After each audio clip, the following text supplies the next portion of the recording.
Hey guys, and welcome back to this channel. In this video, I'll be showing you guys how you can recreate Sabrina Carpenter's makeup on Dress to Impress. I feel like with the new features, it looks more like her in my opinion. But let's get started. For the eyes, I just use this one.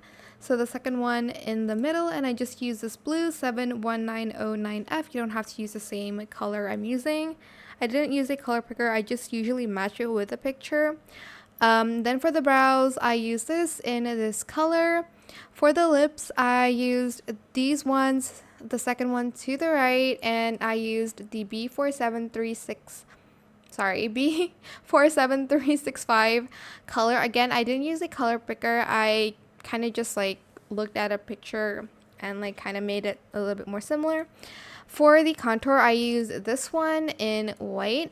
And then I use this nose in just like the normal in like white as well. You can add more blush to it if you'd like to, because she does wear a lot of blush, and that's what makes it look more Sabrina Carpenter-esque. But that is it for this video. I hope it was helpful for you guys.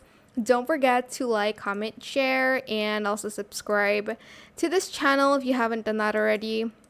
If you have any more questions about this video, just leave it in the comment section down below. I will try my best to answer them all for you guys. And if you found this video helpful, please click the thanks button as well. That is it. Thank you so much for watching. Bye.